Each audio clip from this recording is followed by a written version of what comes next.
Тәуелсіз Қазақстан.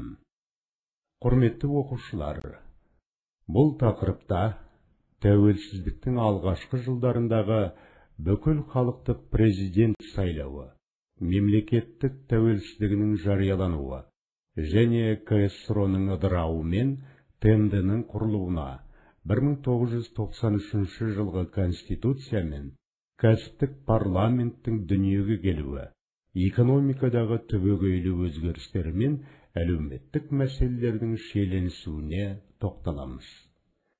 Халық депутаттарының 1989 жылы маусымда өткен бірінші съезінде кеңес қоғамының дағдарысқа ұшырау себептерін талдаудан кейін азаматтық және құқықтық қоғам орнату жөніндегі мәселелер ашық сөз болды.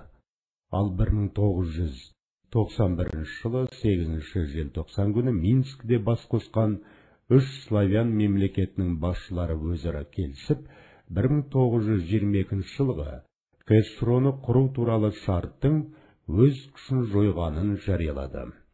Осыған орай 1991 жылғы 13 желтоқсан күні Ашхабадта Орта Азия республикалары мен Қазақстанның жетекшілері бас қосып, Минскідегі қабылданған шешімдерді жақтайтындықтарын білдірді. Ел өміріндегі саяси оқиғалардың бірі 1991 жылы 1 желтоқсанда президент сайлауы өтіп, 10 желтоқсан күні Назарбаев республика сарайында салтанатты түрде ант қабылдап, халық сайлаған президент ретінде ресми іске кірісті. Ал республика атауын өзгерту туралы заңға сәйкес Қазақстан Республикасы деп аталатын болды. 1991 жылы желтоқсанның 16-сында Қазақстан Республикасының мемлекеттік тәуелсіздігі туралы Қазақстан Республикасының конституциялық заңы қабылданып, мемлекеттік тәуелсіздігі жарияланды. Қазақстан Республикасының мемлекеттік тәуелсіздігін жариялауы қазақ халқының тарихындағы ұлы оқиға болды. Қазақ халқы ұлт ретінде жойылып кету қаупінен құтылып, ұлттық тіл, мәдениет, дәстүр қайта жанданып, өзінің табиғи даму жолына қайта түсті. Тәуелсіз Қазақстан демократиялық даму жолын қалаған зайырлы, әлеуметтік және құқықтық мемлекет болып құрылды. Жазықсыз жазаланғандар ақталып, тарихтағы құндылықтарға үлес қосты. Кеңестер одағының құлағандығын бүкіл әлемге жариялаған бас қосу Алматыда 1991 жылы 21 желтоқсан күні болды. Тәуелсіз мемлекеттердің жетекшілері жаңа ұйым құрғандары туралы хаттамаға қол қойып, нәтижесінде тәуелсіз мемлекеттер достастығы ТМД дүниеге келді.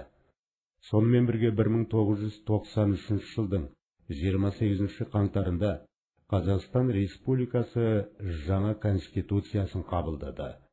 Осы конституция экономикалық және саяси реформа құрылымының негізін қалап, жеке меншік институтының заңдылығын жариялады.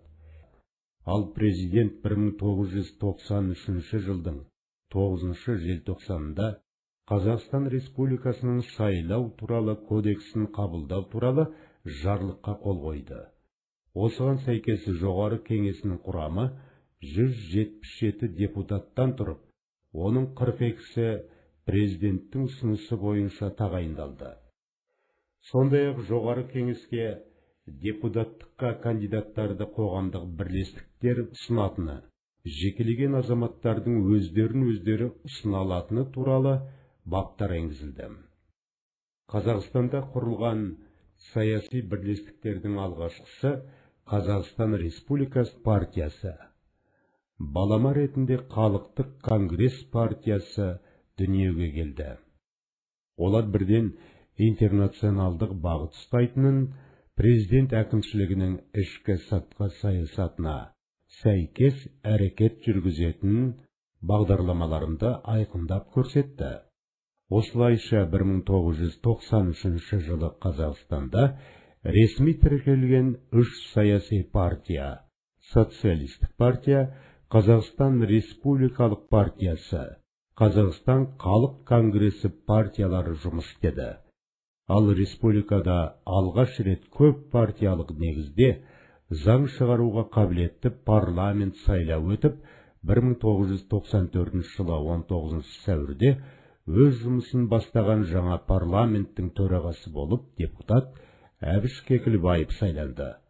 Сонымен қатар 1992 жылдың 28 қыркүйегінен 4 қазанға дейін Алматыда қазақтардың дүниежүзілік құрылтайына 13 елден өкілдері қатысты. Оның төрағасы болып Назарбаев сайланды.